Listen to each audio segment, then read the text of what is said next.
like it. Hello. Hey, everyone. perfect. How are you? Yeah, Good. very good. Good. Thank you very We're live, much. I think. I hope. Maybe. Nice to be here. Thank you, Thank Max. you. Well, you're here every night, but thank you anyway. Yeah. Could you introduce yourself? Yes. Well, I'll Ladies start. first. No, I'm joking. Yeah, that's true. Ladies first. Oh, okay. So my name is Marie-Eve Bisson, Marie-Eve. So sometimes it's easier to pronounce it in English so that people knows what they're saying. Yeah. And I'm from Quebec, Canada, and we're doing the aerial duo to Zeno, which is on an apparatus that Jonathan has created. So I'll just give the stage to Jonathan to explain. Yeah. Well, I mean, yeah, it's an apparatus I created. Yeah, 20 years ago. Actually, we celebrated just a funny fact, the 20th anniversary of the creation of this apparatus here in Oh, really? in Alexandre-Dorcoun. Yeah, the January 8th. I didn't know that. Yeah, yeah. See? So fun fact. Didn't have a cake. And Ah. so, yeah, I mean, yeah, we've been, Marie-Eve and I, we've been circus artists for like the past 27 years. And before that, did gymnastics. Marie-Eve did some dancing. And yeah, so we've been performer. We love, it's our passion. And but besides that, we have a separate also interest and passion also. And I'm developing more the side of injury prevention. Yeah. Where I'm basically done writing a book about it, my first book. It's going to be called Never Get Injured Again. And so I have interviewed tons of artists, circus artists from Cirque du Soleil, from different sports, therapists, doctors, researchers, and yeah. So I think I want to bring this aspect to the world, to help the athletes to avoid the number one enemies of any athletes is injuries. Injuries, of Yeah. course. Well, then we can use this hour or two, how long we have to promote it a little bit. Yeah, sure, why not? Are you from Quebec as well? I'm from Montreal, Canada. Yeah, so That we're is both- Quebec, yeah. Yeah, it's Quebec province, but Marie-Eve is from Quebec City in Quebec province. Ah, okay, there's a city And as I'm well. from Montreal City God. in Quebec province in Canada. Geography has failed me, clearly. Well, I didn't know that was No, It's okay. I so- mean, yeah, It's far from not Germany. everybody knows about Yeah. Quebec and Quebec. Quebec City and Quebec, the province. Okay. So- What's the capital? Quebec City. Quebec actually. City is. Yeah. And Montreal is its own. It's I mean Province. it's like no. Oh. Montreal is the biggest city in Quebec province. Ah, okay. Quebec is the province of Quebec. Quebec City is the province, the capital of Quebec province. My God, I'm getting mixed myself. Yeah, it's fine. And yeah, so. But you don't have your own government We in do. Quebec. You do? Yeah. It's not the Canadian government. There's Canadian government, Quebec There's- government, Subsidiary. and Ah. There's and- federal and provincial. yeah, Ah, I see. Yeah. Similar as in Germany, where you have yeah. Each provinces has their own the government. states have their own Yeah. Yeah. Yeah. parliament. And Their own government, rules, their everything. own tax, and Quebec were the most taxed.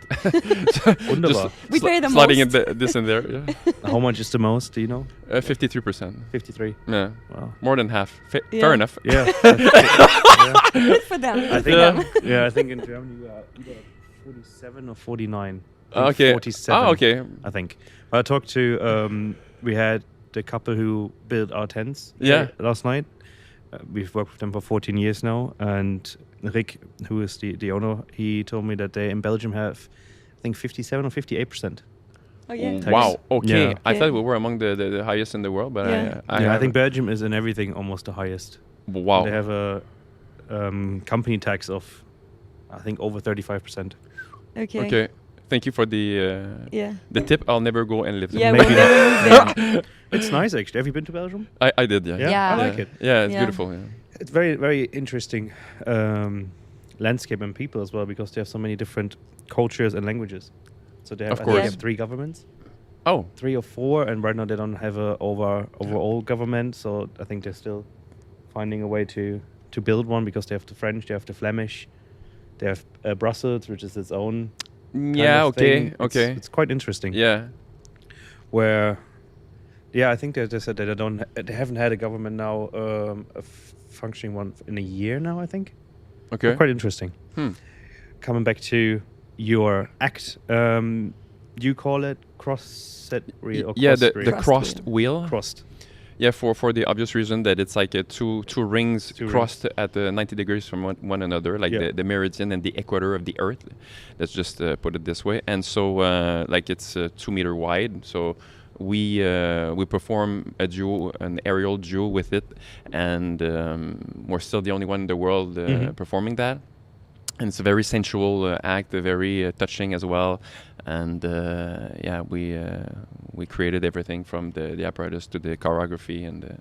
So have you worked together before that as well? Did you work on a different prop together or together? No. No. Okay. Yeah. We were in the same show. Solists. Yeah. In the same Exactly. Show? The shows, okay, and then when you met, and then you slowly created it. Well, I guess. yeah. Jonathan can tell the story. Yeah. The way it worked, it's we met in Cirque du Soleil back in the days, and we were doing the same show together for 4 years, and then we both left.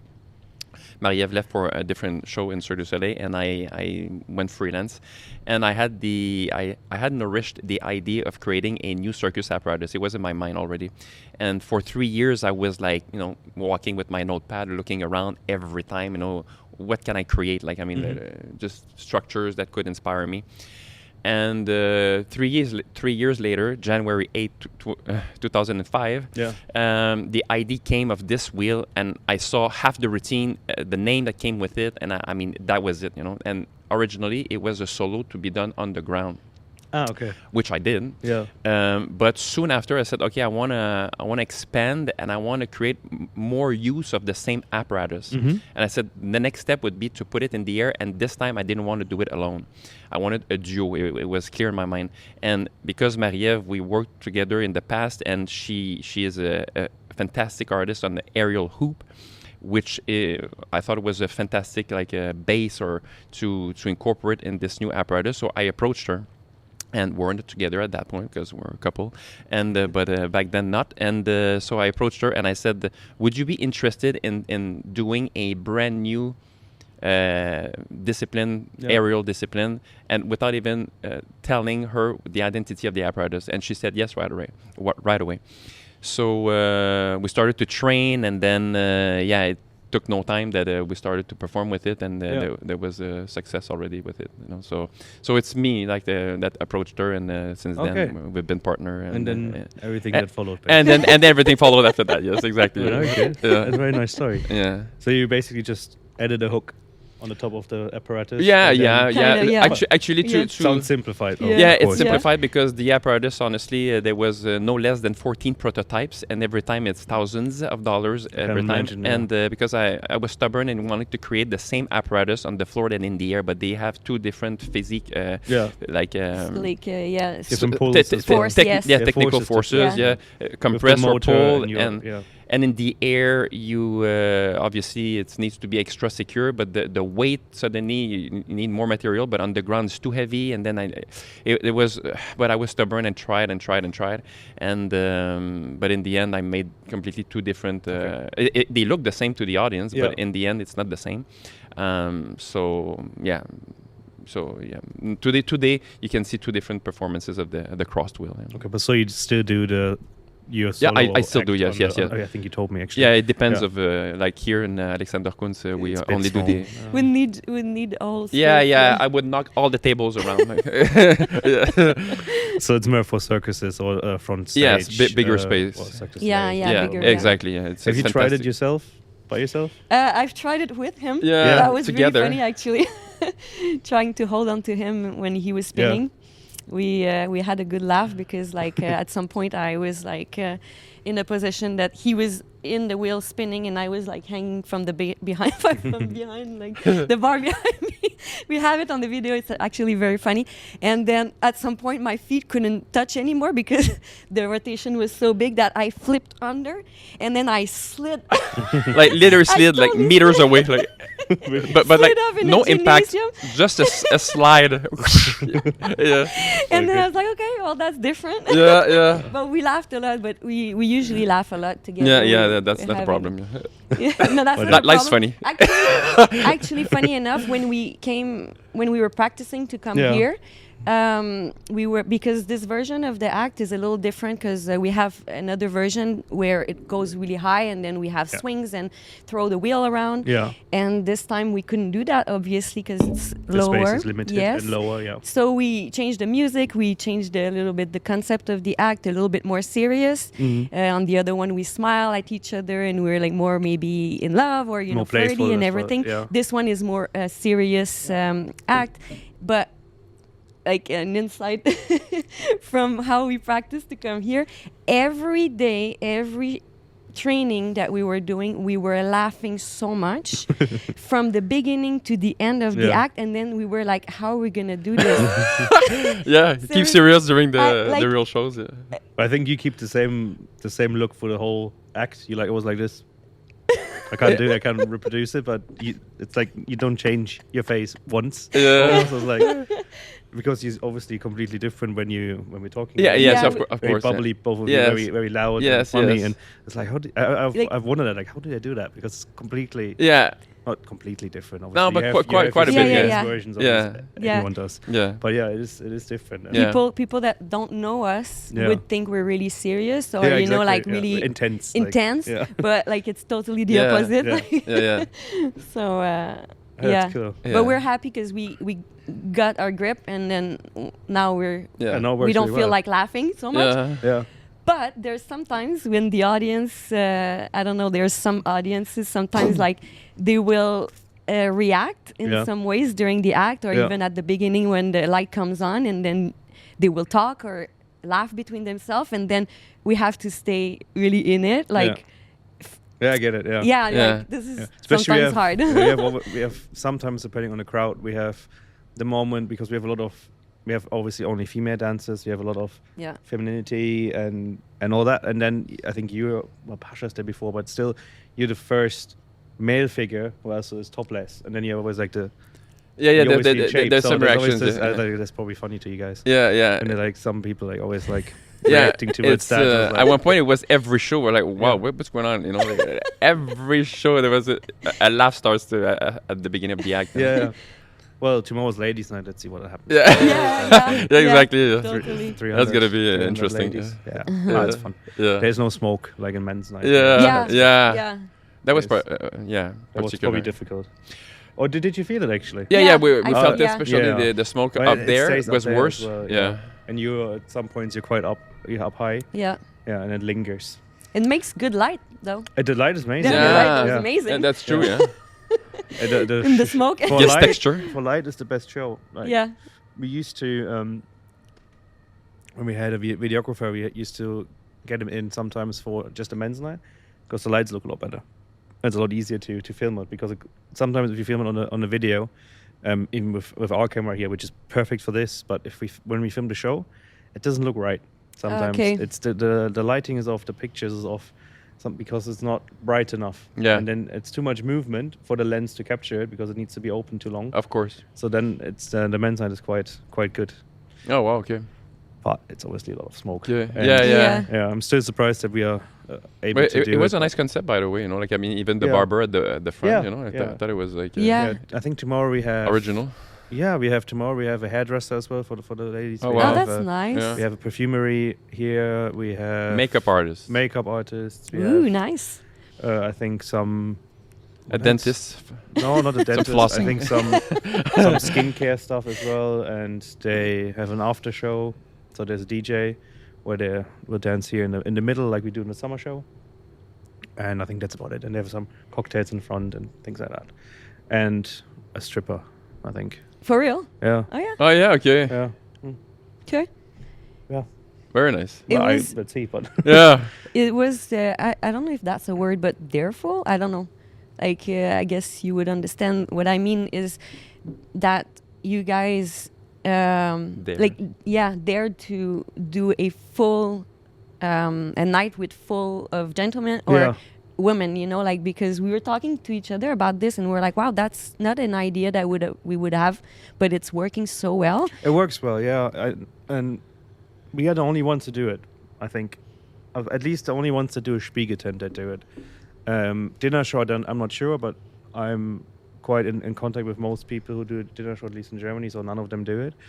I think it came about because my father is close friends with the guy who owns the cigar shop here in Saarbrücken. Okay. He's one of the best shops in Germany. Like, he is Okay, wow. part of the what do you call it, Casa del Habana, I think. So they are one of the few ones that get all the new releases from Cuba when it comes to cigars. So they're quite known over Germany. And then they did a night together 10 years ago. And then sort of the idea came about that we do it as a men's night. And then the ladies' night came a couple of years later. And yeah, it works really well. It is maybe not up to the most newest standard of equality and all these LGBTQ things, one could argue, but it works really well and people like it.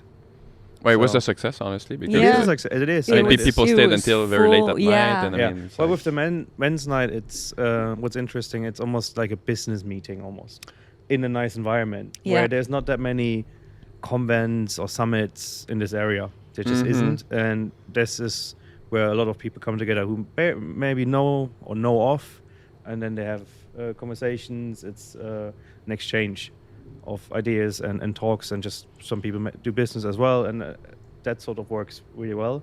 And that's one of the reasons I think it took a little bit longer for the ladies' night to take off, because a lot of them are not in that mind space yet, or some are, but some aren't. So it's not as much of a meet and greet sort of. So that sort of had to find its way what it is. And now it's somewhat that, but there's also a lot of just a group of girls taking a night off, being able to enjoy themselves and also being able to dance and party without anything in mind. Because obviously you go to clubs, you go to anything, you always have, it's not a security thing, but it's also you always, there's guys, there's this, there's that, there is smoking, there's whatever it is, any type of situation you have to watch your drinks when you go out sometimes, you need to look that no one puts all these things. Here, when they come here for the ladies' night, it's just girls, they do whatever they want to do, they have some fun, they dance, and they go home and everything is good. Yeah. So that's sort of, you have that feedback sometimes that they don't have any, especially for like the age group 40 and up, where there is not many locations where is catered towards them. There's sometimes like these over 40 parties and stuff, but who really wants to go to them? Like, yeah, I see. I don't know. So that's why it works. We do it in the summer as well. In the summer, we've done the men's night now, and then we're gonna do the ladies' night next summer as well. Which is, I mean, the summer, I don't know if you've seen pictures, it's just the same tent, but open everything and white. And white, we didn't see pictures, but we heard. I can show you a video concept, actually after. I'm not Oh, sure. nice. Yeah, it would be nice. That technology here. Yeah. Screen maybe. Yeah, exactly. Pull out the screen, show to everyone. So you have interest, and you're writing a book, as you said, in developing your knowledge of injuries. What do you do on the side? On the side, or what is your passion as well besides performing? Yeah, like I was actually I'm living a lucky life, I would say, because like I've always moved from passion to passion. As Jonathan was saying a little bit, I started as a dancer at like 4 or 5 years old, and then gymnastic, artistic gymnastic, and then I loved it so much, and I was like, oh my god, like nothing can surpass this for sure. And then I did an audition for Cirque du Soleil, and then they hired me, and I was like, oh my god, I'm gonna get paid to do this. And then circus for like if I say the amount of years, 27 years now. And I was like, one day before my act, I always do a little concentration, and then I was like asking the universe, like, okay, what is it gonna be my next passion? And then when I came back to the hotel after the show, I opened my emails, and then I had probably subscribed to it at some point in time, but didn't remember about it. And it was about life coaching, and it was a new course, like starting, because it's a 12-month program, a year program of learning how to become a life coach. To become a life coach, and that was in like 2012. All right. So it's like it's been a while already, and it's the early internet days for some people. Yeah, it was. Yeah, now there's many more, but so I didn't know what it was, but then I was really like inspired by it right away. Yeah. So took the 1-year program, and since then I've always kept on, like I would say studying, but like power of the mind and intention and the way that we think will guide what we're going to be doing, how we're going to feel, and all of this. And I'm doing coaching now and having clients that have good success with it, and it's such a good exchange of energy. Like I always finish, like I always end up a call like being so primed up, like as much as the person that I'm accompanying. And every time they succeed on something and they're like, I broke through this thing and I get better at this, or I get really like touched and happy because I had the chance of doing what I love, and I would like for everybody to do that and feel good with them, within themselves, and feel like they have all the power and the control. Yeah, it's important. But yeah, like sometimes, most of the times, our thoughts are not even ours. Like it's just from society. We will say things, and it doesn't come from us. It's just because we've heard it so much, and then we repeat what we hear. Yeah. And then, if I would ask somebody like, "Do you really think this?" and then they reflect and they're like, "Not really, actually," and then it makes them realize that that they're not really being themselves. So it's just like all sorts of things. I could talk about it for hours, but we have time. We have time. Yeah, but it's really interesting. Like so I would say that this is my new passion with the circus. You've still been doing the circus. Doing it for 12 years then already. Yeah. So 13, you did in 2012. You did the course then. Yes. Yeah. Okay. Yeah. And then afterwards, you slowly started up then. Yeah. Okay. As soon as we started, actually, and really? we were like, oh my God, like we had to do 70 hours of coaching to practice. Yeah. And then as soon as you start being conscious, and then there's tools that we use, and then we had to do the tools, like we had to use the tools for ourselves, for our lives, and then see what it was doing within us and within our lives. And then as soon as you see the difference, then you're like, oh my God, I want to teach this. Like I want to help somebody else. And so as soon as you start, you already know more than the person that you're going to help. And then the more you evolve, the different clients you're going to have, because it's normal, like you get the student for the teacher and the teacher for the student. Like, so the more I progress, the different clients comes to me, naturally. And it's a lot based on the laws of the universe, which people might or might not know about, but it doesn't matter. Like it will act on you, like not because a baby doesn't know about gravity that it's not going to fall, but it's probably like it's a law. So it just does what it does. But most people don't know about the laws of the universe, and there's like so many, like seriously, like law of attraction, law of deliberate creation, and all of this, like to put your conscious, like Jonathan did for his will. He had the intention for 2 years. You don't find amazing ideas, without the intention of finding the idea, like you'd be like, I would love to do that. But then if you don't focus on this, it won't just happen, like just the fact that you have the intention and you think about it every day. He was like, oh, like, what could it be? This, no, because of that. And then you find, like, it comes to you there, like he said, like it was in the morning at 2:00 in the morning, and he's like, I know what it is.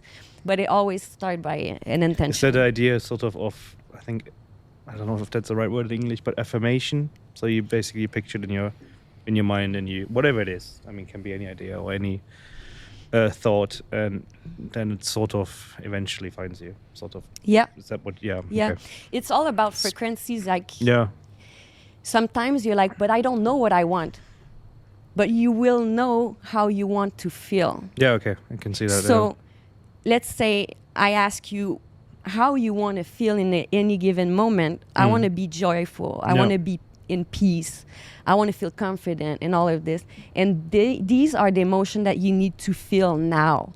And find any way you can to feel it now, and the universe will bring you more of this. Okay. So even Yeah. if you don't know what's your passion and you're like, but I don't know what I love, or I don't know my passion. Like, what do you want to live? I want to be helpful. I want to help people. I want to feel like I'm alive, and then do this now. Yep. Start to help now. Do this, and then more will come to you about that. It's like a building block. Yep. Okay, yeah, just for your information, we always have a 30-minute cutoff. Okay. Because the technology isn't the greatest. There's 30 minutes left. Yeah, no, we have 4 minutes, and then it's 30 minutes, then we take a little break.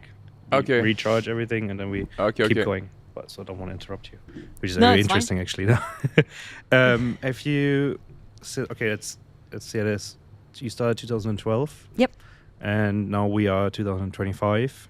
And loads has happened, obviously, in the world. And for example, with technology, have you felt that there's an uptick of people who want to find someone to talk to, want to find some other purpose or more purpose, or maybe feel trapped in some regards? Because I feel like within myself as well, as with my friend group, that is a topic that has risen a lot, I feel like, in the last, let's say, 10 years or whatever.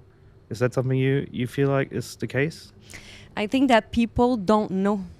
Yeah. It's like, funny enough, even though we see life coaching a lot going on, like in the, like, I don't know, like, have you seen this on your, like, how do you say, like, when you scroll? Your feed? Well, yes Your and no. feed, yeah. I mean, there's a lot of, let's call it bullshit on Instagram, life coaching, yeah. and here we buy my product, and it's like a booklet for 5,000 euros, for example, like that kind of stuff. There might be some knowledge in it, maybe, probably, but you know, there's always like a cost benefit sort of thing. So you do see it, especially, but it's not even life coaching. It's more like buy my program and you make 100K next month sort of. Well, that's crap. the thing. Like, I You think see that. I think it's lacking the knowledge. Okay, let's say I'm telling you you want to go to the gym. Who you gonna go and talk to? Like, Yeah. you're gonna find somebody that knows how, like, to use the machine and what Like to a do trainer, and for like example, yeah. a program, you know, like, Yeah. or you know, like, you're like, I don't eat so well. Like, you're gonna go see a nutritionist. Yeah. But it's not really taught. Yeah. Like, the way we think, our mental, our emotional, Yeah. the managing of our emotions and the way that we deal with it, nobody knows. It's when people are feeling depressed Yeah, when and it's they're almost too feeling late already. Yeah, Yeah. then they're gonna go and see maybe a psychologist. Yeah. And then it's often directly into medications. Exactly. Depending on the country where you are as well. Yeah, In Germany, it's absolutely. a little bit slow with that. America, I've been there, lived there as well. It's a lot quicker. You get a lot quicker antidepressants and all these things. And then it's sort of a downward spiral. 12 years. So prior, they went to school 13 years and had their curriculum, and then they changed it to 12 years. So the kids needed to be even quicker. Okay. So there's even more Yeah. stress. Homeworks Yeah. until 6 o'clock in the Yeah. evening. Almost no time. Then they changed soccer practices and football practices to 6 o'clock to 8 o'clock. Oh, wow. Back then it was maybe earlier. And then your child, maybe being 14 years old, goes out the house at 7 and comes home at 8. Like, it doesn't- Wow, that's a big days. like, yeah. It can be, because a lot of homework, that's the issue. They have so much to do when they come home. They come home maybe at 1:30, or they do after school curriculum where they do homework with a teacher, with a supervisor, because a lot of parents, both of them work in Germany to support, to make it work. And then they have to do their homework, which is a lot. And then maybe a practice or maybe an instrument or whatever it is. And then sometimes it's 8 o'clock. Can happen. Mm-hmm. Often happens Yeah. probably. And I don't know. I don't think that is beneficial. No, I agree.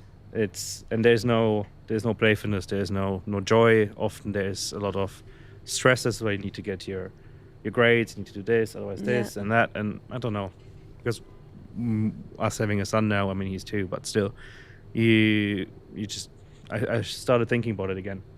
What I went through is a bit much, because it was 1 year, and then I changed, and my school was really good. But it's so interesting, the different ideas of studying.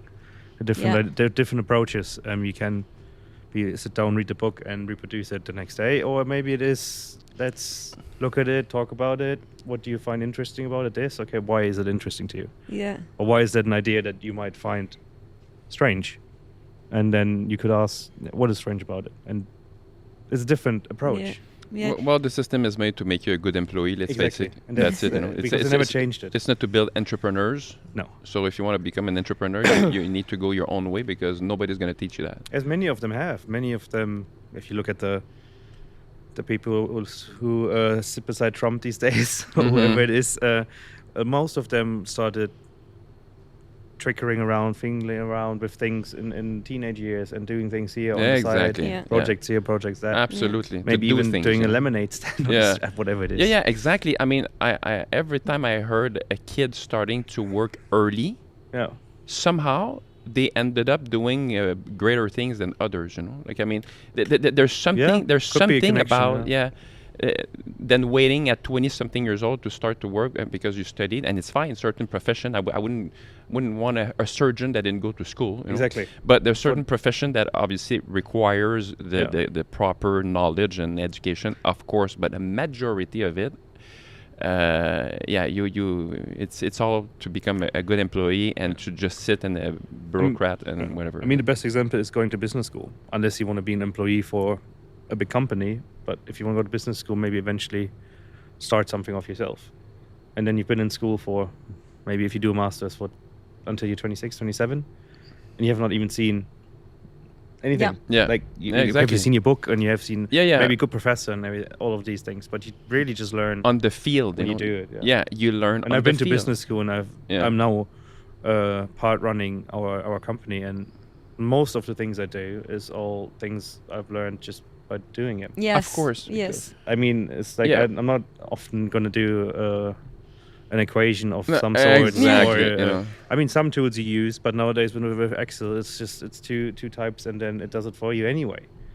But it's a lot of understanding employees, a lot of connecting with people, trying to do that, because I always feel like our job, meaning our as in someone who runs a place, is that you're working for your employees in some regard. So you need to make sure that their environment is good. Yes. And it's very difficult.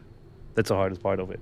Of course. Getting customers and such and doing a good product, I find a lot easier than getting the different ideas, different minds, different cultures, different age groups, different problems all together and still making them work together. I think that's the most. Yeah, you see just that point alone. Yeah. When you're in school, you're alone on your desk. You're not allowed to copy. You're not allowed to collaborate. Not allowed to talk to your neighbor about your exam, anything like this. But when you go into a business, you need to collaborate. So just right there, it's completely opposite. It Even doesn't work. You know? as an artist in a cast, I mean, you can sit in your little changing room and not talk to anyone and go on stage and go off. Exactly. It makes no sense. You know? No, I mean, I would say the audience feels it as well, at least in the finale, that there's no connection to anything really, and it's just you do your thing, you go off, and that's it. You can do that, but I don't think it's beneficial for anyone. Yeah. Mm-hmm. Society or civilization didn't build just by being individuals working on each other's side. You need to collaborate, you need to work together to bring this civilization, and so ideally the system is completely wrong. They never changed it, which is I find interesting. And it's in so many countries it's the same. Yeah. Well, I mean, they had their agenda about it. Yeah. But like, what about like learning the normal things of life, like learning how to take care of a house and like the basic of electricity and like how to change the plugs or like the socket, and like do a little bit of sewing, learn all of those little things that you're actually gonna use in life. Yeah, it's interesting. I talked to Vashti the other day about it, and they used to have, I don't know if it's in Ireland, but definitely in England, it's a very old-fashioned idea, but they had finishing schools. Do you know about what? Finishing schools? Finishing school. I don't know what that is. Was only for girls, and when they finished their normal education, then they went into finishing school. It's basically to finish to be a wife. Okay. Very old idea, but what they learned there was household things, cleaning, cooking, sewing, all these things. It's a finishing school. So I'm not saying that I find a good idea that you separate it, because I think everybody should. Yeah, exactly. That's what I mean. It should be something of anyone should be able to make a meal. Anyone should be able to understand that your wooden frames on your house maybe needs a painting every 2 to 3 years so they don't crack and the wind comes through, for example. or how to sew a button on, or maybe simple how does electric Yeah. circus work. Yeah. Well, some people learn that, but most of them don't. And so on. And also maybe understand how to do a tax. Yeah. How do you taxes? I was waiting. It's funny you stole the word I had Yeah. on my lips.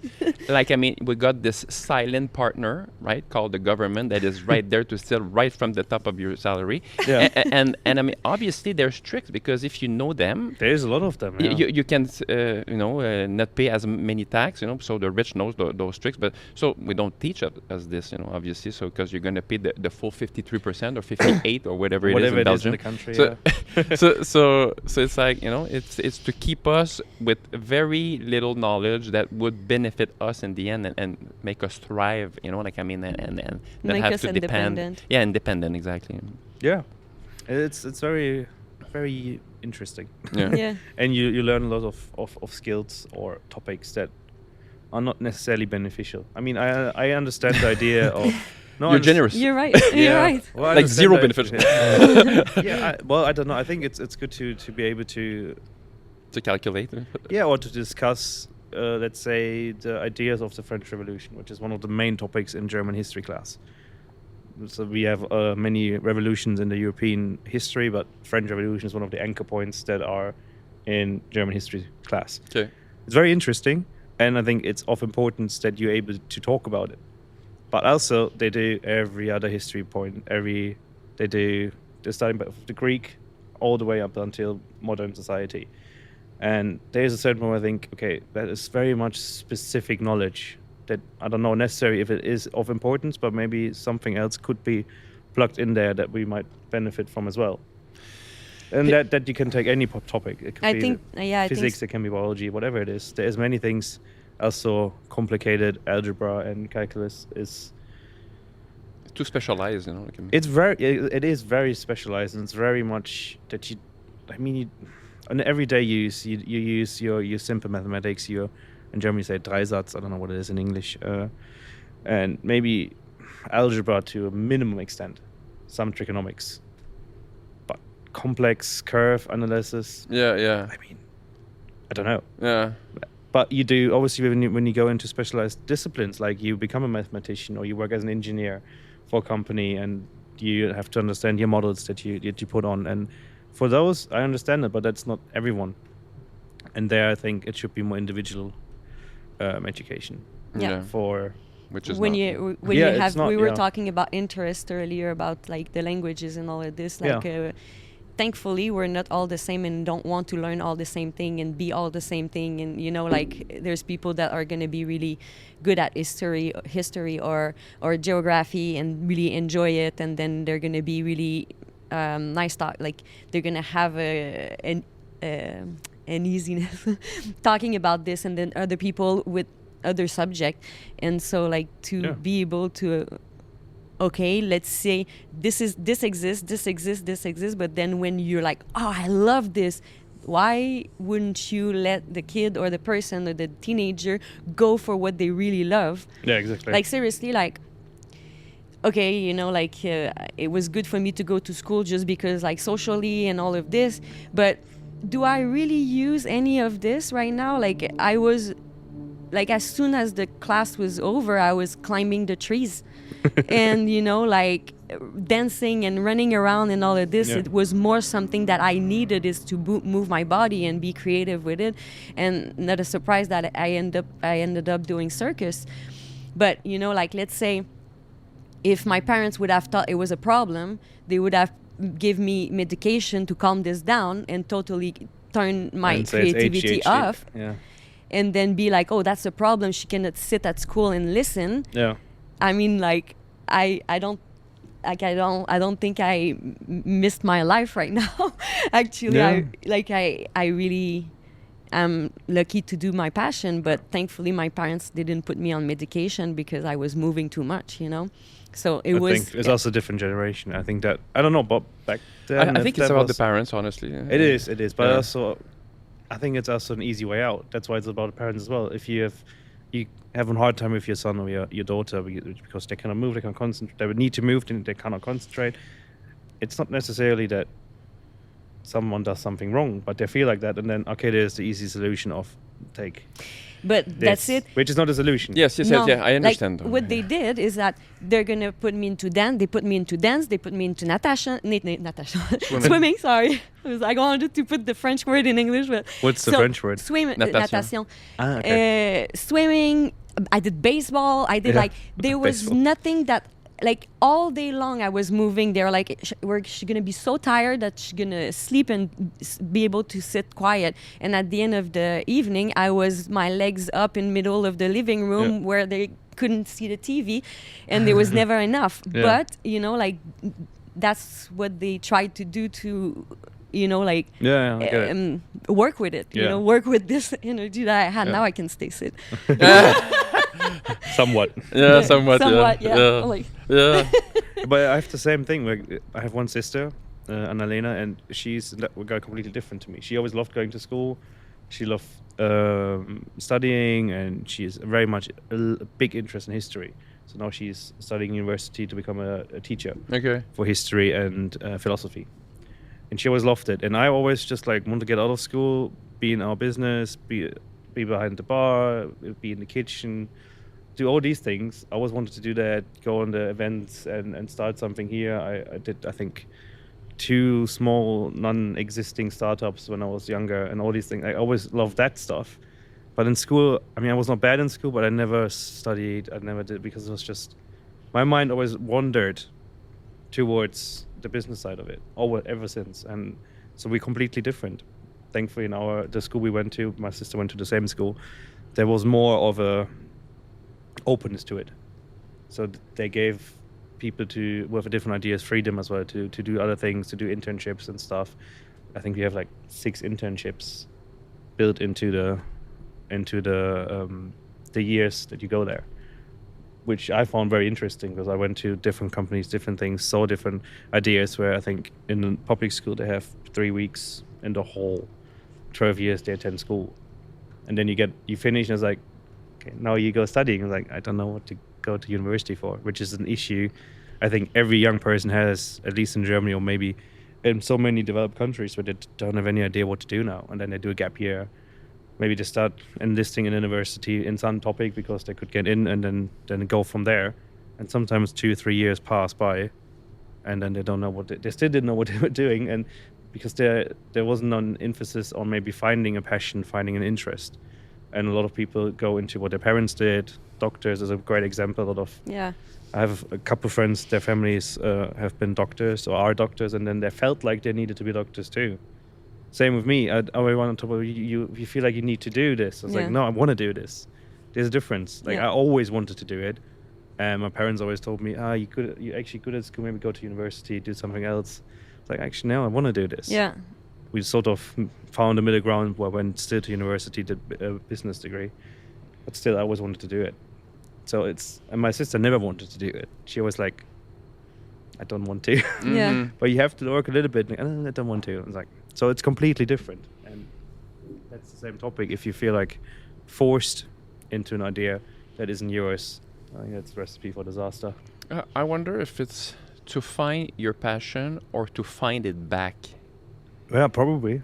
It feels like, I think a kid, you won't a kid will play or will do whatever, and then eventually, maybe through the parenting or whatever, or the schooling system, shuts down the passion. Then you get lost. Maybe it's just a hypothesis, and then eventually, because sometimes, let's say in life coaching as well, you may ask the person, what did you like to do when you were a kid? Yeah.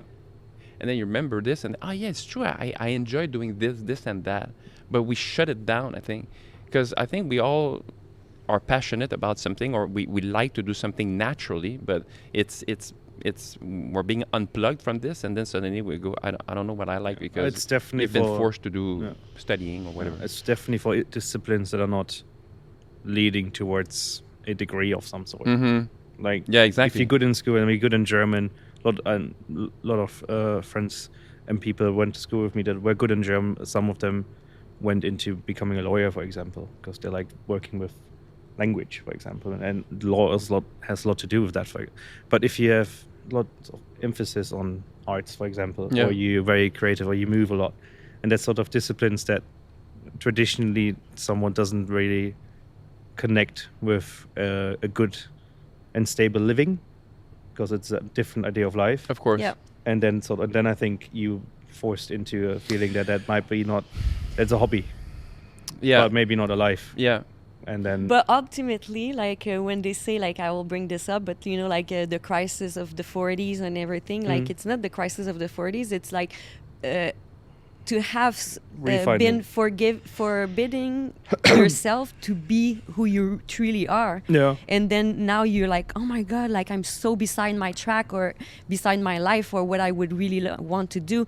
Like, isn't that true that you're going to succeed in something because you're going to dedicate all your attention, your energy, your passion into it? Like, if you're passionate about something, you'll put everything, like all your will into this and succeed.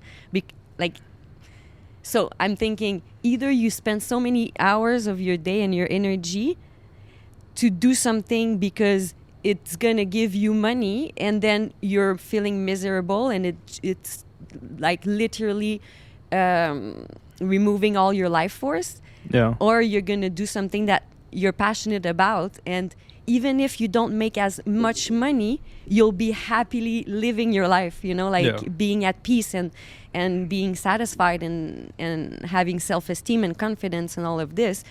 Like, sometimes, we have to check what you're winning and what you're losing by doing something. Yeah, of course. I think it's also a topic of a bit of privilege as well, because, I mean, I grew up in a quite comfortable environment. I mean, just talking about money, it was comfortable. We had all opportunities. So also, I was able to dive into most opportunities. But there's also humans who have it not as nice, and they don't have the freedom, and then they find conversations like we have right now probably difficult to connect to, because I think, I needed to make money immediately. Otherwise, there wasn't an option. There wasn't a net that catched me. That we have in Germany, and you have in Canada as well. There is a security blanket always, which is the silent partner, as you say. Yeah. There is somewhat a security blanket that not everyone has. So, and that's unfortunate. Yeah. And I always find that it's sort of the lottery of where you're born as well. It's true that, that allows you, I think. Yeah, you know what I mean? So sometimes people will talk about it's not fair, and it's true. It's not. I don't see justice in the world. No, like it doesn't exist. I don't think so. It's a man-made concept. However, you are where you are, and you can always do one step in the direction. No, of course, you Yeah. definitely can. It's a step by step, and it's if you go towards that direction, and that's why, like, how many times have I heard, like, do what you love? Because when you do what you love, you're going to have the right energy for it, and it's going to create a momentum. But it's like, if you have little money, little resources, you live in a underprivileged country or something like this, what could be one step? And in our world right now, in 2025 now, you can create your own job. Like, I mean, even us right now, like this apparatus didn't even exist. Like, I wanted to do some. So, but it's just a small example. But what is your situation, and what could be one small step you can do to the small towards that? And it worked. What's the next one? And eventually you ended up like 3-4 years from now, and you do exactly what you wanted to do. Definitely. Doesn't mean to make a switch right from I think right then. Definitely. I think what I meant is more that someone who does feel a bit of a security in any way, of course, might not have the hunger as well, but also has the freedom maybe a bit more to do a somewhat crazy step into something maybe they love, while someone who maybe doesn't have anything, and it's every day about how can I feed maybe my siblings, or whatever it is, then it takes a lot more courage to take these steps. That's when a life coach comes for into, example, just to help out, because it's true among ourselves. Like, we're talking about life coach earlier, but I mean, it just like to have people just to put things in perspective, and maybe you can liberate a bit, like a half an hour or like a few more minutes a day from things that are useless, that for in terms of the goal you wish to attain, and I can put this energy towards like the thing I would really want to do. So just that, just to have like a look about how your day is going, and the money, if money is a problem, like how can I just like maybe save $15 or something, or maybe not take a daily coffee or something like this, and this money I can put it towards my project, anything. It's just to have a different perspective, a different look out of your present situation, because in the end, what's the purpose of life, you know? Are we gonna, like, sometimes, yeah, a little risk, but calculated risk, but a little risk to eventually walk towards the life you want to live, you know? Because in the end, are we here just to pay tax and just to be miserable, you know? I hope not. I hope not. How much time do we have? 3 minutes. So we can either do another half an hour, or we wrap it up. We have 1:15. What do you think? I mean, I think we would find something, but we could also finish it here, and then if we like, we can do it again if you want to. I don't mind. What do you feel like? I don't mind. But you know more your podcast with well, we normally roughly an hour is always a good point. People listen sometimes then get out of it. I think we are at a good point. I think we talked about loads of things. Yeah. And yeah, I mean, I just really enjoy you having you here. Mm-hmm. It's really nice. Yeah. And we haven't talked that much about the act, actually, which is a good thing as well. It's nice. It's a nice thing. Yeah. It is. Everybody should come and see it. Yeah. Yeah. They can just come in and watch you perform and see it. That they're gonna be curious. Maybe exactly. And yeah, so thank you very much. You're cold, aren't you? Yeah. Sorry, I should sit back here. Like, thank you. Nah, we didn't put the heater on soon enough. That's saving money, saving the environment. It's a tent. It's like saving the environment. It's hard to warm up a tent. Yes. Yeah, it takes like time. Really warm. It's like high. to get it really warm. Yeah, we should maybe do it maybe in Australia where it's always 25 degrees. Yeah. Yeah. Well, but then you have snakes and all kinds of other things. Yeah. No, wait. Thank you very much for your time. Thank you very much. And have a good show tonight. Yeah, Thank you very much.